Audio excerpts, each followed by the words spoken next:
Adrian with Team Emerald. I'm just going to be doing a deck profile here for Blackwings. First off, just to get these out of the way, your Blackwings are the most important thing because it's a Blackwing deck.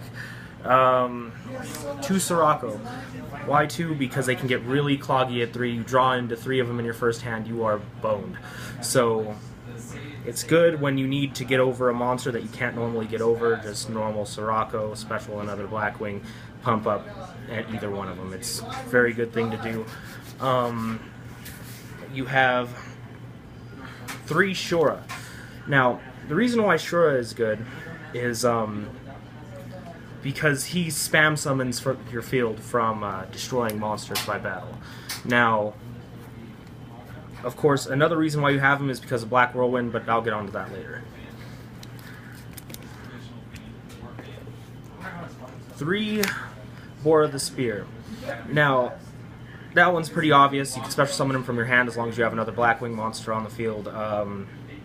Has piercing damage. It's just a given. He needs to be in the deck. Run him at 3 because he's never a dead draw, ever. 3 Kalute the Moonshadow. Now, the reason why you want to run him is because he's the honest of the Blackwing deck. Pumps him up by 14 by discarding him to the graveyard. Really good for those monsters that you know are going to beat over yours. And pretty much even the weakest Blackwing monsters go up to 19 when you drop him, so he's a mandatory Blackwing. This Blackwing here is a Gladius. He's completely tech choice. If you want to swap him out for a Breeze, you can. But I prefer him because he can't be destroyed once by battle per turn. It's really weird to get over, and you can special summon him as long as you have another Blackwing already on the field.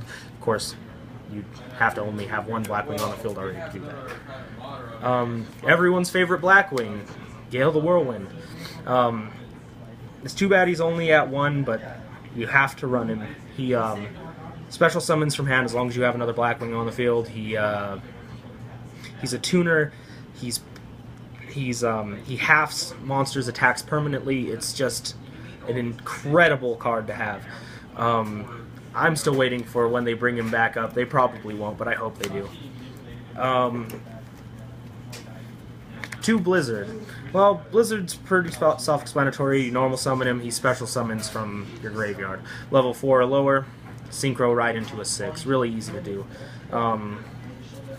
Really simple strategy.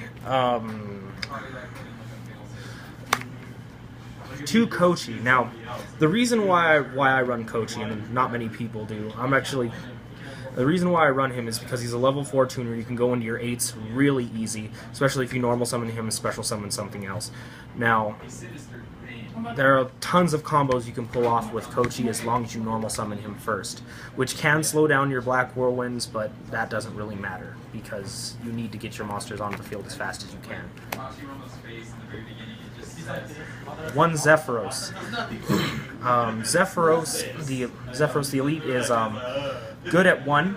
You don't want him at 3, you don't want him at 2 because you can only use his effect once anyway. He's good for when you use your Black Whirlwind. Once again, we'll get to that later. Special summons himself from the grave. Just simply put something face up back to your hand, and he's back on the field. 1 Dark Arm Dragon. Now, if you can pull off a first turn Dark Arm Dragon, you've pretty much got your opponent beat, provided that their deck isn't really stally. If you continuously spam Blackwings on the field and synchro them and continuously destroy your Blackwings, just keep on popping your opponent's field with this. Dark Arm, I don't really need to explain why he's so awesome. So many people run him, you know why. 3 Black Whirlwind. Now, this is this is the best card, in my opinion, in the deck. And the reason why anyone would run Black Whirlwind is because you normal summon a Blackwing, you get another Blackwing to your hand. Less attack, of course, but who cares? It's a continuous way to always have monsters in your hand or on the field. Now, There are really interesting combos you can do with Black Whirlwind. For instance, as I was saying earlier, the Sirocco You put a Sirocco on the field with 2 of these, and you've got pretty much any Blackwing you need in the deck. Now we're going to go into more draw power type cards. 2 Pot of Duality. I'd run 2 because 3 seems really cloggy. I tend to dead draw into it a lot. From its own effect. So I think that 2 is good. Get you an extra card. All you need. Cards for Black Feathers. I only run 1, and the reason why is the same thing for Pot of Duality. It can get really cloggy, especially if you don't have any Blackwings in your hand. It just becomes nothing. So run it at 1. It's good at 1. Best used when you've already used Pot of Duality, or vice versa. Allure of Darkness. Allure of Darkness is good because, well, same thing as cards for Black Feathers, except for without the backfire of having to give up a special summon. Give up your special summon. Book of Moon, staple, flips them face down, really easy to use, really not very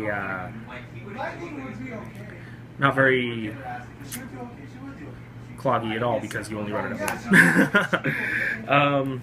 Double summons. Now I've gotten a lot of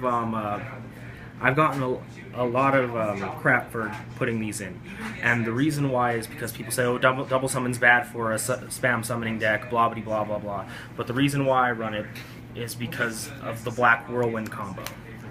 You put 3 black. You have 2 Black Whirlwinds on the field. You double summon 2. You've already drawn two extra Blackwings that you've already. In other words, it just fills up your hand when you have Black Whirlwind on the field, or if you don't have any Blackwings in your hand that you can special summon. You need this card. You need these cards for the speed of the deck. Here's another one: Mind Control. Run it at 1 because it's at 1. You need it because of your tuners. If you only have a tuner in your hand, or if you only have tuners in your hand, use it to synchro with your opponent's monsters. Use it to overlay with your opponent's monsters. Use it to do whatever you need to do. But Mind Control has always been really good, as long as you have something to do with it. Now, here comes my monster summoning stoppers. Obviously, Torrential, Solemn, Bottomless. If you don't want their cards on the field, this is what you need to do. After all, Blackwings are centered around keeping your field full and keeping their field empty. So, really good. Compulsory. Really just another staple. You need their cards off the field often, especially when they're exceeding or when they're synchroing the monsters that are just too overpowered for you to get over. So here's that. Mirror Force. A lot of your Blackwings aren't as strong as as a lot of the standards for many decks. So Mirror Force needs to be put in just to stop their stronger monsters. Easy enough. Icarus Attack. 3. You want Icarus Attack at 3 because you will always have a Winged Beast on the field. As long as you don't have just Dark Arm Dragon, you will have one. Destroys tribute 1 of yours, blows up 2 of theirs. Beautiful, beautiful card. Run Delta Crow at 1. I'd side 2 more, but Delta Crow is should be ran at 1 for the simple fact that not everyone sets cards now that now that this new format's in. This card's really good against Fire Fists and the like, but unless you're going against Fire Fists and things like that, you do not want to run more than 1. And we're going to the extra deck. That's a 40-card main deck, by the way. Your extra deck should consist of 2 Ice Beasts, 0 Fines. I find that 1 never gets the job done as much as 2 can. Great card. Detach 1 negates all cards, including spells and traps, on your opponent's side of the field that are face up. Also, it gains 300 attack for each face up card on the field aside from itself. So it's it's imperative that you go into this when your opponent starts going off with huge monsters with ridiculous effects. One ally of Justice, Catastor. The reason why I run Catastor instead of Graham is because Graham has a tendency to really screw up your hand size. Catastor, on the other hand, will allow you not to be tempted to spam all of your shit onto the field. Oops.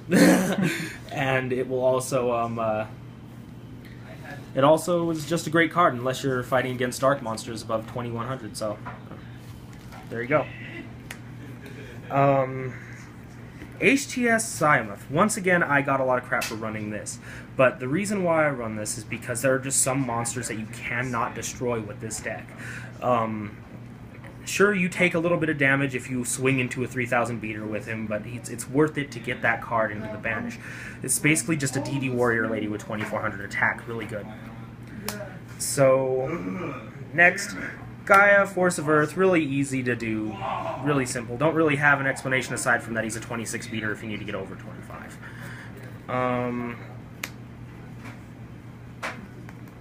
You have two Blackwing Armed Wings. Now, you run them at 2 because you're never really going to go into 3 of them at a time. You're never really going to have enough material to go into 3 of them. The 2 is good. Has piercing damage. Can also drop Collude on him, unlike most other synchro monsters. So, here you go. 2 Blackwing Armor Masters, same reason why I run 2. You're never really going to need to go into more than 2. It's really good level 7. I would run a Black Rose, but it's not something that I really do. So, simple, can't be destroyed by battle. Can reduce an opponent's monsters to 0 after you place a wedge counter, which is done by attacking the monster. You take no battle damage with battles involving this card. Just a ridiculously good card. It's hard for people to get rid of unless they have a lot of destruction effects. Which brings me to my next card, Stardust Dragon. Getting these 2 on the field at the same time is incredibly difficult, but if you can, you've pretty much got your opponent beat. Stardust Dragon obviously stops things from being destroyed, put it in the graveyard, special summon at the end phase. It's almost required in any deck where you synchro a lot. 1 Crimson Blader. Pretty simple. You can lock down a lot of decks with this. A lot of people like to special summon, tribute summon huge monsters onto the field, and that includes synchro summoning.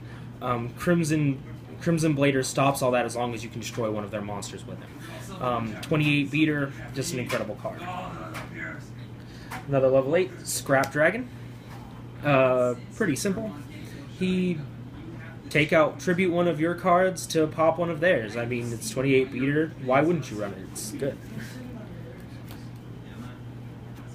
Colossal Fighter. Now, normally I wouldn't run Colossal Fighter in any other deck aside from a Blackwing deck for the simple fact that Colossal Fighter has the power that they don't, and that's simply to continuously resurrect itself. If you don't have any cards in hand, anything like that, this will be a lifesaver, because if he keeps on getting destroyed by battle by a big monster, he will come back every time. And it's even better if you're running it against someone who runs any warriors at all. Gains 100 boost for each warrior in the graveyard. Here you go. Red Archfiend Dragon. Pretty simple, kind of a staple for synchro decks. Destroys all defense position monsters without flipping them up. Face up, destroys all defense position monsters, period. Any monsters that don't attack on your side of the field are destroyed.